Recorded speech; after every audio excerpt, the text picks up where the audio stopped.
Ngayon, pag-usapan na natin yung pay plan 2 o yung tinatawag na 3-up pass-up. Minsan, ang tawag dito sa pay plan na to ay infinity pass-up. Again, ipapaalala ko lang uli na kahit magkaiba at magkahiwalay ang pay plan 1 at ang pay plan 2, ay sabay nangyayari ang pay plan 1 at ang pay plan 2. Okay, maliwanag yun ha. Sabay sila nangyayari.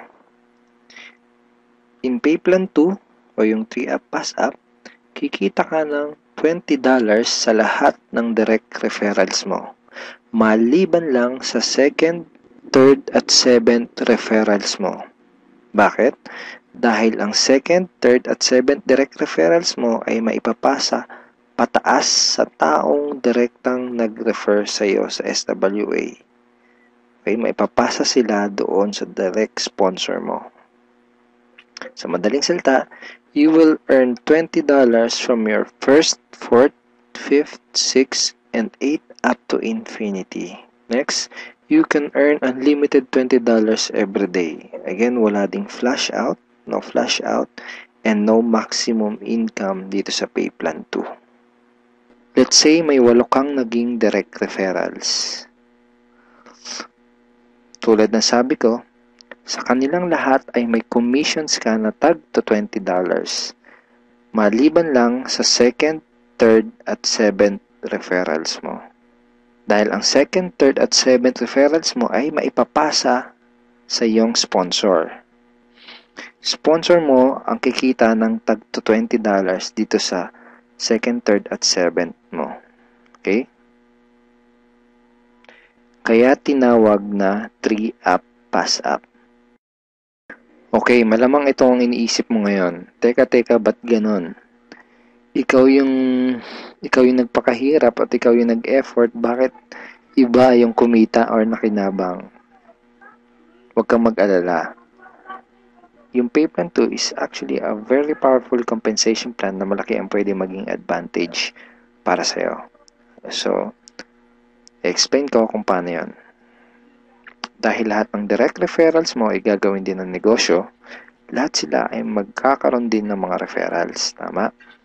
At dahil ikaw ang kanilang sponsor, sila naman ang magpapasa ng kanilang second, third, at seventh referrals sa iyo. Okay? For example, itong si Mark. Kanyang second, third, at seventh referrals ay maipapasa niya sa iyo. Ikaw ang kikita ng tagto $20 sa second, third, at seventh referrals ni Mark. Okay? Ganon din kay Toby. Yung second, third, at seventh referrals ni Toby ay maipapasa rin sa iyo.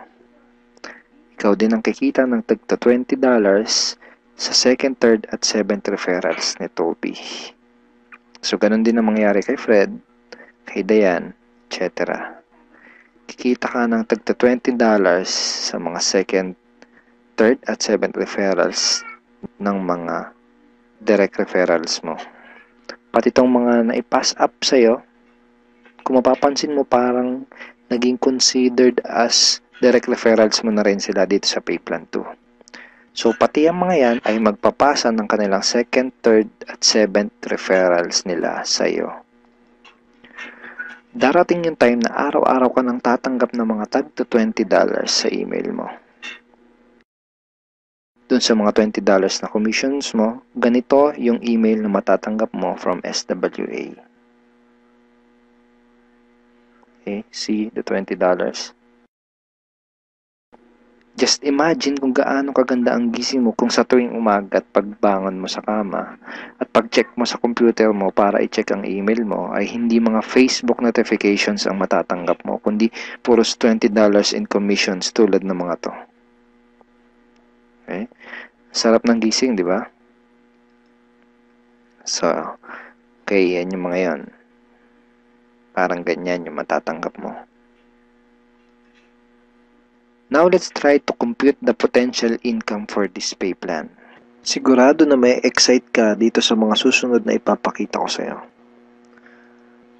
Assuming na mayroon ka lang 3 direct referrals who will pass up their second, third, and seventh referrals to you. Okay? So, 3 na magpapasa ng kanilang 2nd, 3rd, and 7th. So, 3 times 3, that's a total of 9 times $20 yung SWA Pay Plan 2 commission times $20, that's a total of $180. So, in peso, that's 8,100 pesos. Now, yung 9 na yun ay considered as your direct referrals na rin sa Pay Plan 2 lang. Okay? Ibig sabihin, yung 9 na yun ay magpapasa ulit ng kanilang 2nd, 3rd, at 7th sa'yo. So, 9 times 3 equals 27 times $20 commission, that's a total of $540 or 22,680 pesos.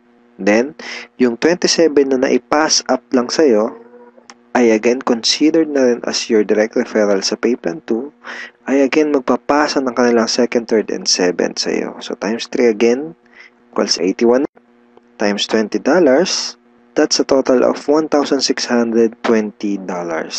In peso, that's 68,040 pesos. And then again, yung 81 na yun, magpapasa up ulit ng kanilang 2nd, 3rd, and 7th. So, times 3, that's a total of 243 downlines times $20, and that's a total of $4,860. 204,120 pesos. So, again, yung 243 na yun, magpapasap ng kanilang 2nd, 3rd, and 7th. That's a total of $729 times $20.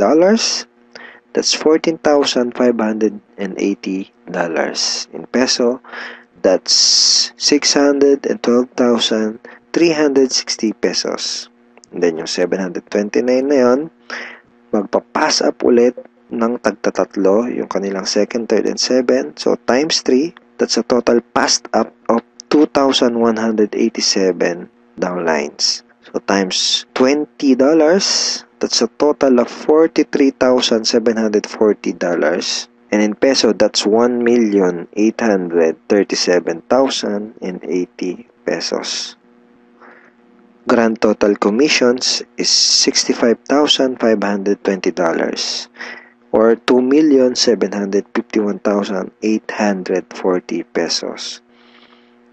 And that's potential income just for Pay Plan 2. And hindi pa dito nagtatapos yung pwede mong kitain, pero pwedeng mas malaki pa ang iyong kitain kung ituloy-tuloy mo gawin yung iyong SWA business.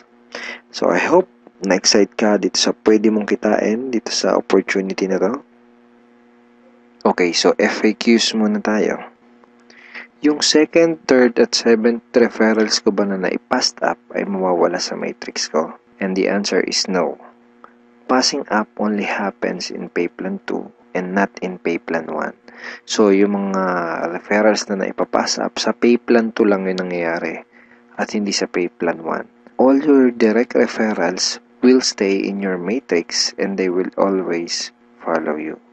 Ibig sabihin, yung mga direct referrals mo, intact yun doon sa matrix mo at lagi lang silang magpa-follow sa'yo sa Pay Plan 1. Okay, next question. Pwede bang kumita sa Pay Plan 2 kahit wala akong ma-refer or sales? The answer is no. You only make commissions in Pay Plan 2 when you refer someone. Kita ka lang sa Pay Plan 2 kapag may na-refer ka. Or if your direct referrals pass up their 2nd, 3rd, and 7th to you. In other words, hindi ka kikita sa Pay Plan 2 kung wala kang mga direct referrals. Sa Pay Plan 1 lang posible yung pwede kang kumita kahit wala ka pang na-refer. Pero sa Pay Plan 2, hindi yun possible.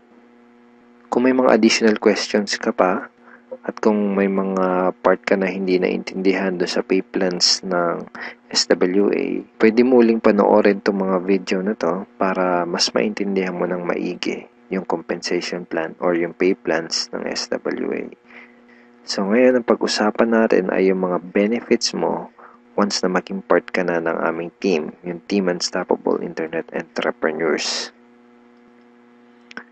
Once na maging part ka na ng team, ito yung mga training resources na makukuha mo. Magkakaroon ka ng access sa mga training resources na to. Okay? Yung mga information na nasa loob ng mga training resources na to ang magtuturo sa iyo kung paano ka magsisimula ng tama at kung paano mo gagawin ng tama ang iyong SWA business. So, once na maging member ka na ng SWA at maging part ka ng aming team, magkakaroon ka ng 100% access sa mga training resources na to. So, ano-ano ba yung mga nasa loob ng training resources na to? First is yung Team Unstoppable Internet Entrepreneurs Handbook. So, ito yan. Ito yung Internet Entrepreneurs Handbook. Nandito sa ebook na to, yung tinuturo namin na 3 strategies of promoting your business on the internet.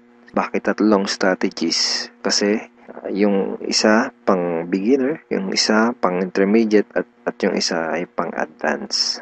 So kahit first timer ka pa lang at kahit wala ka pang background sa industry na to, ay meron kami nakahandang trainings para sa iyo at para matulungan ka magkaroon ng tamang start sa business mo.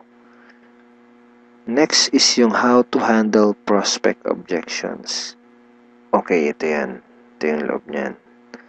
Basically, sa business na to, yung mga magiging prospects mo ay magkakaroon ng mga questions once na makita nila yung opportunity. And it's very important na alam mo kung paano sasagutin ng tama yung mga tanong nila.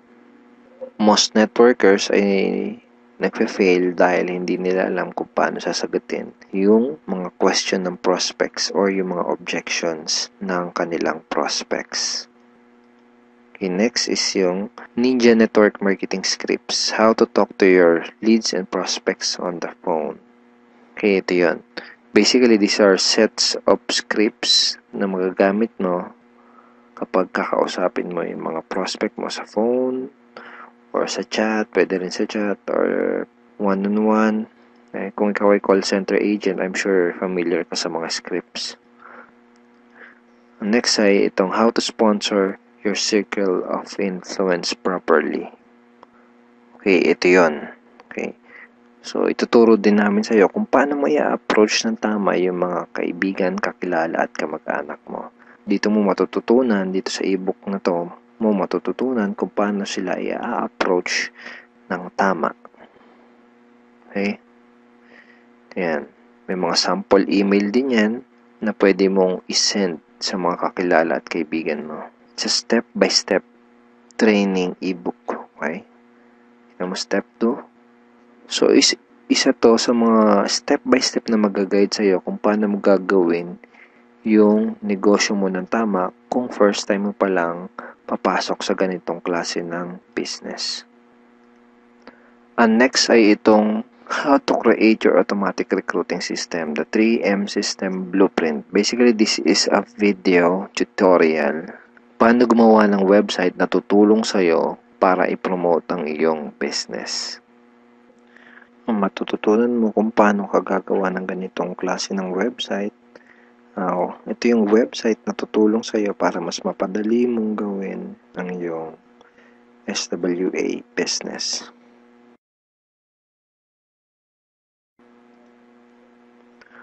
Okay, thank you for watching these videos, and we are looking forward in guiding you and helping you achieve good results and achieve your goals in this online business opportunity. Have a great day and God bless.